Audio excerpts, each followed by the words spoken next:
In 1993, deep in the Altai Mountains of southern Siberia, archaeologists made a shocking discovery. While digging through a remote burial mound, they uncovered the mummified remains of a woman preserved in near-perfect condition. But it wasn't just the fact that her body had survived over 2,000 years in the frozen soil. It was the look on her face. She appeared to be screaming, her mouth twisted open, eyes frozen wide in terror. Some dismissed it as natural decomposition, but others weren't so sure. Her body had no visible wounds, no signs of trauma, and yet her final expression haunted everyone who saw her. The woman, now famously known as the Siberian Ice Maiden, was buried with 6 horses, lavish furs, and intricate tattoos that ran down her arms. Some of the symbols didn't match any known cultural patterns. One archaeologist reportedly left the site early, refusing to return. Something about the air around the tomb felt wrong. As word spread of her discovery, whispers began. Had they awakened something? But this was only the beginning, because just a few hundred miles away, buried even deeper under the permafrost, another tomb lay untouched, one that would make even seasoned archaeologists question everything they knew. The discovery of the Ice Maiden wasn't a one-time fluke. In the decades that followed, more frozen remains started surfacing across Siberia. Entire burial chambers sealed in ice for thousands of years yielded mummies so well preserved that some still had their skin, hair, and clothing intact. But the strangest part? Many of these individuals showed signs of deliberate mummification, a practice not believed to be used by any local cultures during that era. Then came the anomalies. Bodies found without hearts, or with crushed rib cages but no external damage. One child mummy had elongated skull features, resembling practices from South America, over 5,000 miles away. How did that happen? Local tribes warned researchers to stay away from the sites, claiming the dead should not be disturbed. Elders spoke of curses passed down through generations. At one site, equipment mysteriously malfunctioned, batteries drained in minutes, and several researchers fell violently ill with no diagnosis. Most recovered, one did not. But there was one burial that no one wanted to talk about, a tomb rumored among locals. Buried so deep, even the frost refused to touch it, a place whispered only by those who believed in ancient things best left alone. It started with a sonar scan. Deep in the Siberian wilderness, an exploratory team found a large rectangular anomaly buried beneath over 30 feet of frozen ground. It didn't match any natural formations. With difficulty, they drilled and uncovered what appeared to be an ancient chamber, sealed tight with iron plates. Strange, rust-resistant iron that modern analysis couldn't easily explain. Even weirder, it was magnetic. Inside was a single sarcophagus, not made of wood, stone, or even clay, but what appeared to be a smooth, black metallic alloy, unmarked, cold to the touch. When opened, the team found a woman's body inside, but she didn't look ancient. Her skin was soft, her hair was still dark, her fingernails were manicured. Carbon dating results were inconclusive. First it read 200 years, then 2,000, then nothing at all. The machine couldn't get a consistent read, but the real horror came when her eyes opened. Just a twitch, barely perceptible, but multiple team members swore they saw it. That was the last time anyone was allowed near the site. The Russian government quickly closed the dig and classified everything, but by then, it was too late. Word had already spread, and rumors traveled fast. The Iron Woman wasn't buried alone. There were signs of others, sealed even deeper beneath the ice. The bodies discovered in these frozen tombs defied everything science could explain. Skin without rot, organs without decay, clothing that looked freshly stitched. In one case, a corpse was found clutching a wooden tablet, yet the wood had completely disintegrated, while the hands remained perfectly intact. How is that even possible? Chemical testing revealed the bodies had been treated with a mix of herbs and resins unknown to modern science. Not native to Siberia, not even native to Asia. Where did this knowledge come from? Some theorized ancient trade routes, others leaned towards something more unnerving, that a highly advanced culture once lived in Siberia long before history remembers. A culture with the knowledge to halt decomposition, maybe even stop time in a way. But preservation wasn't the only oddity. Some of the bodies were found with small spherical objects embedded beneath their skin, smooth, black, and pulsing slightly when exposed to heat. One researcher tried to remove one with surgical tools. The object crumbled into ash, and the man suffered violent seizures for 3 days straight. Whatever preserved these bodies might have been more than just science. It could have been a kind of power, and one tomb, recently unearthed by accident, might hold the answer. It was supposed to be a routine oil exploration. A remote drilling team stationed hundreds of miles from the nearest village hit something unexpected underground. Their equipment shattered. The ground vibrated. What they had struck wasn't rock or ice, but a hollow chamber. With authorization granted, a small archaeological team was sent in. What they found sent shockwaves through the field. A massive stone structure, shaped like an inverted pyramid, buried in layers of black soil and ice. No inscriptions, no markings, no signs of human craftsmanship, but unmistakably constructed. Inside were multiple burial chambers, all leading to a single central tomb. Unlike any others, this one had no carvings, no hieroglyphs, no signs of a name or date, just a stone slab, and beneath it, a skeleton unlike anything seen before. Taller than any local population, skull elongated, ribcage wider, and clutched in its hand, something metal, something etched with a symbol no one could translate. The object has since vanished. Some say it never existed. Others claim it was smuggled out in a diplomatic briefcase and flown straight to Moscow. But the real mystery wasn't what was in the tomb, it was what they found below it. Underneath the nameless tomb, buried deeper in a chamber sealed by stone, archaeologists discovered something that sent chills down their spines. Tools. But not bronze or stone like you'd expect. These were made from a strange lightweight alloy that resembled modern titanium. Sharp-edged blades, geometrically perfect spheres, and even what appeared to be a fractured lens, clear, polished, and optically advanced. Testing revealed that these materials couldn't have been forged with ancient techniques. No known furnace in the ancient world could have reach the necessary temperatures to mold them. Even stranger, some tools bore microscopic grooves, impossible to make without precision machinery. So the question wasn't just how they were made, it was who made them. And why were they buried with a skeleton that doesn't match any human species ever recorded? Some researchers quietly suggested the unthinkable. Perhaps these were not burial tools at all, but weapons, which begged the question, what were they defending against? Because according to the soil layers, something else was buried even further down.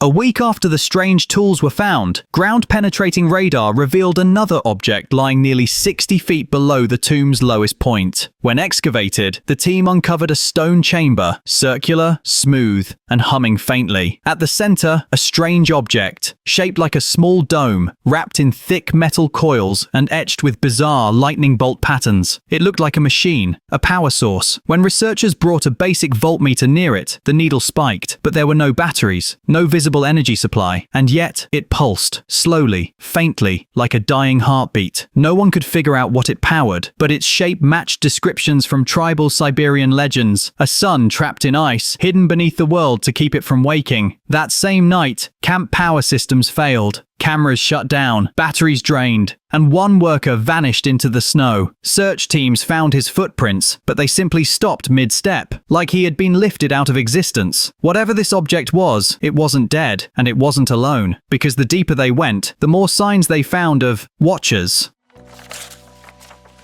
After the incident, the dig was suspended, but a splinter team, made up of independent researchers and a few local guides, decided to press on. They followed a narrow tunnel beneath the site, partially collapsed, and hidden behind a crumbled wall. What they found shocked them. Dozens of skeletons, thin, tall, with elongated limbs and hollow eye sockets. Some were piled against the wall as if trying to escape. Others were crouched in fetal positions, facing the back of the tunnel, and there were marks. Deep, claw-like gouges in the stone, but not from fingernails. Something much harder. The air was heavy, dense, and filled with static. Electronic equipment failed. Communication was impossible beyond 15 feet. One guide refused to go in, muttering that the tunnel was a path to the dead. He was right, because at the very end, the team found something terrifying. A door, not wood, not stone, but a flat, seamless slab of metal unlike anything on Earth. Cold, smooth, and sealed tight, and carved faintly in its center, a symbol they had seen once before on the object the government took. Long before Siberia was covered in ice, legend tells of a race that lived beneath the surface. Builders, thinkers, warriors. They never mixed with humans, and they disappeared long before our history began. Most dismissed these stories as myths until the tomb. The skeletal remains didn't match any known human lineage. Their bone density, limb proportions, and even cranial capacity suggested a different branch of evolution, or something entirely separate. Some theorists proposed they could be descendants of an undiscovered civilization. Others leaned harder into forbidden ideas, that they didn't come from Earth at all. Local shamans believed these beings never died, that their bodies may rest beneath the ground, but their minds still drift in the frozen winds. Whispers have been heard near the tombs, words no living language can explain. One worker recorded audio for 2 nights before quitting the dig. When played back, it sounded like voices whispering under the ice. And then there's the map, the one etched inside a skull that shouldn't exist. After news leaked of the mysterious tomb, a second team of scientists, military-backed, was sent to secure the site. When they arrived, several of the more unusual skeletons had vanished. Crates were labeled, sealed, and airlifted out within hours. All records were confiscated. What remained was barely a fraction of what was there before. A few photographs survived. One showed a skeleton over 7 feet tall, its hand clutching what looked like a small rod covered in metal veins. Another photo, quickly scrubbed from the internet, showed a chamber with 3 sealed containers, long, human-shaped, and transparent. But inside, only ice. Or so they said. The original research team was disbanded. Some went silent. Others disappeared entirely. One wrote an anonymous blog post before going offline for good. His final words? They took the bodies, but not the truth. That's still buried. So what was in those containers? And more importantly, who or what sealed them shut? One of the more disturbing findings came from a single artifact buried under layers of bones, an object that shouldn't have existed. It was a disc, just 6 inches across, made of polished black stone with a glowing pattern that pulsed when held. Experts were baffled. The markings weren't decorative, they were structured, almost like circuitry. But the real shock came from the isotopic analysis. The materials in the disc didn't align with any known Earth-based composition. Even stranger, when they ran thermal imaging on it, the disc revealed internal structures, tiny moving parts, far too complex for ancient tech. Theories exploded. Some claimed it was an ancient battery. Others believed it was a form of alien communication. But the artifact was swiftly confiscated by the same military unit that had secured the skeletons. A scientist later claimed to have reverse-engineered a small portion of it. It allegedly produced a low-frequency vibration when exposed to moonlight. But he never published the findings. He disappeared 3 weeks later while hiking in the Ural Mountains. Was the disc simply misplaced technology, or something left behind on purpose? Before the site was shut down, a few genetic samples from the skeletal remains were smuggled out and tested independently. At first, the results seemed fake, contamination maybe, but after repeated analysis, a terrifying pattern emerged. The DNA from several specimens couldn't be traced to any human population. Not modern, not ancient, nothing in the global database matched. Some samples had human markers, but with twisted mutations. Genes that regulate brain function, immune response, and even bone density appeared to be artificially enhanced. It was like looking at something that had evolved elsewhere. One sample had mitochondrial DNA that shared partial markers with humans, but also had completely foreign strands, like someone had taken human DNA and rewritten it. But for what purpose? Even more unsettling was that the sample showed signs of extreme longevity. Cells that should have degraded were pristine. It was as if the being had barely aged. Were these the remains of an ancient engineered species? Or proof that something non-human walked the earth long before us? The truth might lie in what disappeared next. Within 2 weeks of the tomb's closure, every remaining artifact, tools, bones, writings, even soil samples, was removed. Officially, the site never existed. It doesn't appear on any excavation maps, and the Russian government refuses to acknowledge any discovery in that region. Satellite images of the area were mysteriously blurred out. A local guide who had worked with the team was later arrested on unrelated charges, then disappeared from custody. No trial, no record. Even university archives that once stored research related to the dig now show empty folders. Professors who spoke publicly were reassigned, or retired early. One attempted to leak photographs to an independent news outlet, but the photos arrived blank. Not redacted, not blacked out, just blank. It was as if someone had erased not just the evidence, but the memory of the place itself. But one file did survive. A scanned notebook page showing a diagram, a map of unknown tunnels, and a name written in bold Cyrillic, Kova 7. That name would reappear, in a place no one expected. Kova 7 wasn't a tomb. It was a Soviet-era research facility, abandoned decades ago and buried by snowfall. Hidden near the Arctic Circle, it was classified as a deep environmental testing lab. But declassified memos revealed another purpose: biogenic anomaly studies. That's where the artifact from the tomb was taken, and maybe the bodies too. Inside the facility, rooms had been retrofitted with observation chambers, cryogenic storage units, and electromagnetic shielding. One lab had the chilling label, Specimen Echo, Do Not Open. But the place was abandoned in a rush. Papers scattered, coffee still in mugs, lab coats on chairs. Security footage ends abruptly one day. Everyone just vanished. Some say a final experiment went wrong. Others believe something got out. But here's where it gets weirder. In the files left behind was a drawing, the same symbol carved into the tomb door, same design, same lines. But this drawing was labeled in English with one phrase beneath it: entry code, awakening. The door hadn't just been sealed, it had been locked from the outside.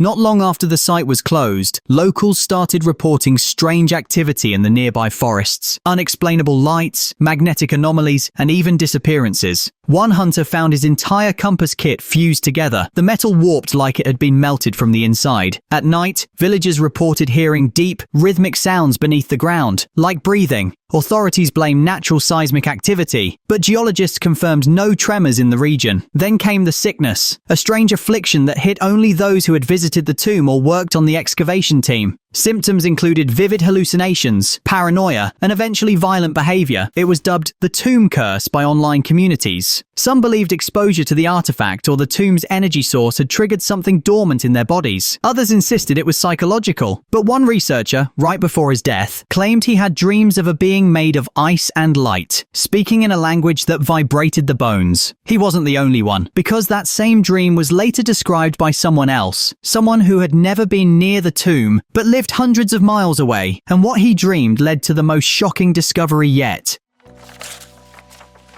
2 years after the site's closure, an anonymous tip led a new expedition into a forgotten Siberian valley where strange magnetic readings had once been recorded. What they found was an unmarked road, now overgrown, leading deep into the wilderness. It wasn't on any maps, no records, no locals remembered building it. Along the path were remnants of long-buried structures, fragments of stone with the same strange symbols found in the original tomb. But these weren't graves, they were markers, waypoints, like a trail leading somewhere specific. The road ended at a massive stone wall, partially buried under centuries of snow and earth. Behind it, a cavern system too large to be natural, with tunnel patterns that seemed designed. Inside, they found something even more chilling than the tomb, a massive mural carved into the rock, thousands of years old. It depicted tall, humanoid figures standing before an object glowing with radiance. Around them, humans knelt. Above them, the sky cracked open, and at the very center of the mural, the same symbol carved into the iron door. But this wasn't just art, it was a story, a warning. The mural had coordinates carved into its corners. A set of them pointed toward a specific region in eastern Siberia, unreachable by road, hidden by glaciers. But one expedition made it by helicopter, following the map's direction. There, buried beneath a shallow ridge, they found another tomb, far older, far deeper, and colder than any before. Inside was a single body, fossilized by time. The skull was partially shattered, and inside the cavity, archaeologists found something truly unexplainable. A tiny crystalline shard embedded directly into the bone. When scanned, the shard revealed a three-dimensional map, not just of Earth, but of Earth at different stages, glacial ages, shifts in continental plates, future coastlines, past ones. All accurate. One part of the map was pulsing, highlighting a region of the globe far away from Siberia, near the South Pole. The artifact was quietly taken, sealed away, but photos leaked. And in every version of the map, one thing remained consistent. A small marking at the heart of Siberia, where the first tomb had been found. It wasn't a grave, it was a starting point. Whispers began to circulate among those in the scientific underground. Archaeologists, linguists, geologists, people who once dismissed these stories. They now shared tales in secret forums. They spoke of the Cold Ones, entities described in folklore from tribes all across the Arctic, guardians of the ice, silent watchers of the deep. Not gods, not aliens, not spirits, but something older. The guardians, they said, were not here to rule. They were here to contain something that once moved freely across the earth before before being locked away beneath stone and frost. One ancient Siberian chant, when translated phonetically across 3 languages, spoke of the circle of sleep and the jail below the roots. It matched oral traditions from Greenland, Alaska, even Norse legend, tales of frost giants trapped in eternal night. But what chilled researchers most was this. All of the stories ended the same way. When man forgets the fear of cold, the door will open. And just weeks ago, satellite scans picked up thermal spikes beneath the ice, exactly where the tomb used to be.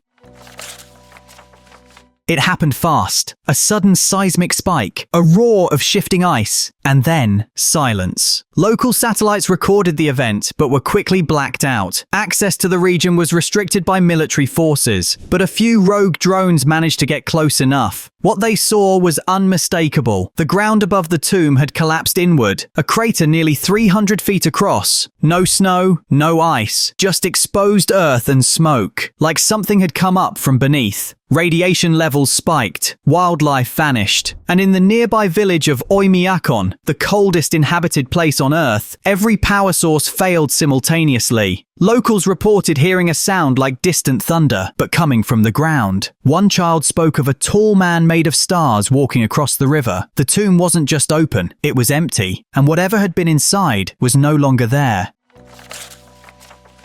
3 days after the collapse, a private audio recording surfaced online. A voice, panicked, panting, said this: "We went too deep. There's a whole city under the ice, but it's not ours. The walls are breathing. The lights don't need wires, and they knew we were coming." Another researcher posted a blurry photo before her account was deleted. It showed a massive circular chamber, metallic and glowing faintly blue. At the center was a structure, like a throne, or maybe an altar. Empty. Then came the silence. Every account that posted about the discovery vanished. Servers wiped. Archives gone. But one file remained in an encrypted folder sent to a researcher in Sweden. Its title was just 3 words. It woke up. The tomb was never a resting place. It was a lock, a prison, and now it's open. What happens next is no longer in our hands.